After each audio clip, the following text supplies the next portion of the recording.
안녕하세요. 석경쌤의 임용 설명서 오랜만에 업로드합니다. 네, 오늘 주제는 임용을 처음 시작하는 수험생 여러분들을 위해서 무엇부터 해야 되는지 한번 알아보도록 할게요. 자, 시작하기 전에 빠르게 광고 좀 하고 넘어갈게요. 우선순위 교육학, 영어학, 영어교육학 서브노트가 2021년 최신판으로 개정되었습니다. 작년판이 크몽에서 최고 평점 최다 후기로 많은 사랑을 받았는데요. 진심으로 감사드립니다. 구매 링크는 밑에다 남겨놓을게요. 그리고 크몽에 후기 한 줄만 남겨도 2차 가이드북과 수업 실현 영상을 무료로 드리는 이벤트를 실시하고 있습니다. 현재 만원에 판매 중인데 무료로 드리는 거니까요. 구매하시고 후기를 꼭 남겨주시면 좋을 것 같아요. 자, 가장 먼저 말씀드려야 되는 것은 바로 글씨체 연습이에요. 자, 선생님들, 글씨체가 나쁘면 합격하기가 정말로 어렵습니다. 이거는 서술형 시험의 특성상 당연한 거예요. 선생님들이 혹시 기간제 경험이 있으셔서 학생들 수행평가 채점을 해봤다면 매우 공감하실 거예요. 똑같은 수준의 글이 두 개가 있다고 하더라도 글씨체가 예쁘고 반듯한 학생의 글하고 글씨체가 알아보기 힘든 학생의 글은 채점 결과가 아주 차이가 납니다. 그래서 글씨체를 연습하고 싶으시다면 두 가지 책을 이제 추천드리는데요. 백강고시체라는 책이 있고요. 악필교정의 정석이라는 책이 있어요. 처음에는 저도 악필교정의 정석을 열심히 연습했는데요. 글씨체는 정말 예뻐져요. 그런데 저는 글씨 쓰는 속도가 좀 느려서 교육학 논술 시간이 항상 부족했거든요. 그래서 재수할 때는 백강고시체로 바꿔서 연습을 했는데 이게 글씨체도 괜찮고 무엇보다 속도가 많이 빨라져요. 그게 가장 큰 장점이에요. 지금도 그 학교에서 백강고시체로 가끔 글씨 쓸 일이 있으면 글씨가 보기 좋다는 말을 자주 듣고는 해요. 자, 연습 방법은 처음에 한 달은 하루에 1시간 이상은 투자하셔야 되고요. 그 다음부터는 주 3회로 줄이시거나 아니면은 시간을 점차 줄여 나가시는 방식으로 하시면 됩니다.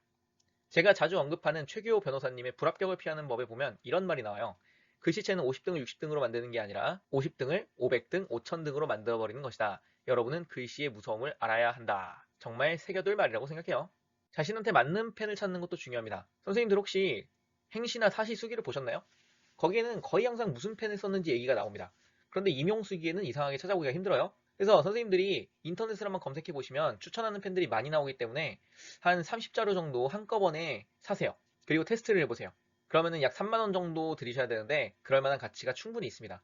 참고로 저는 시그노 UMN 152하고 리필심은 UMR 83을 썼는데요. 그 조합이 가장 좋았고 이외에도 선생님들 뭐 많이 쓰시는 제품들 있죠? 사라사, 에너겔, 제트스트림, 마하펜 이런 게 있죠. 저도 제트스트림을 처음에 썼었는데 피기감은 되게 좋아요. 근데 문제는 볼펜똥이 많이 나와요. 그래서 나중에는 안 썼죠. 자, 다음으로 서브노트입니다. 커뮤니티에 보면 항상 나오는 떡밥이에요. 서브노트는 과연 만들어야 하는가? 네, 저는 꼭 만드시라고 말씀을 드리고 싶어요. 왜냐하면 선생님들이 처음에는 책 한 4권, 5권 정도로 시작을 하시는데 이게 몇 달만 지나면은 금방 10권 정도로 불어나고 프린트로 이제 가지고 있는 자료도 몇백 장으로 넘어가게 됩니다. 이게 다 새로운 내용은 아니고 반복되는 내용들일 텐데 이걸 서브노트로 정리하지 않으면 매번 산더미 같은 자료들을 일일이 봐야 해서 시간이 매우 오래 걸려요.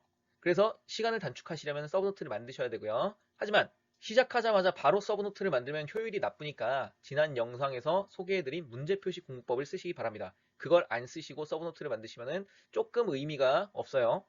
자, 기출분석도 한번 얘기해 볼까요? 이것도 영원한 떡밥이죠. 과연 기출문제는 몇 년도 전 문제까지 봐야 하는가, 그리고 얼마나 꼼꼼하게 분석해야 하는가라는 것들 말이죠. 제 개인적인 견해는 이렇습니다. 기출문제라고 해서 다 좋은 건 아니에요. 물론 괜찮은 표현들이 많지만 다시는 나오기 힘든 주제들도 꽤 있습니다. 중요한 문제는 어구 하나, 표현 하나도 놓치지 말고 분석해야 하는 것은 맞아요. 그러나 그렇지 않은 문제는 적당히 넘어가도 무방하다고 생각해요. 그래서 너무 기출 원형에만 목숨 걸지 마시고요. 차라리 기출 변형 문제도 열심히 보시는 게 큰 도움이 됩니다. 객관식 시절 문제는 처음부터는 하지 마시고요. 공부 초기부터 하지 마시고 한 공부가 3회차 정도 끝난 다음에 하셔야 좋습니다. 안 그러면 중요한 문제와 버릴 문제가 구분이 안 가서 이 시간을 시간대로 엄청 잡아먹고 얻어가는 거는 적어요. 정리. 글씨체가 나쁘면 연초부터 꼭 고치자. 서브노트는 만드는 것이 좋다. 단 문제표시 공부법을 활용해야 한다. 안 활용하면 의미가 없다. 기출문제 원형에만 목숨 걸지 말고 변형 문제를 반드시 같이 공부하자. 오늘 내용이 합격에 조금이라도 도움이 되셨길 바랍니다. 이상 석경쌤의 임용 사용 설명서였습니다.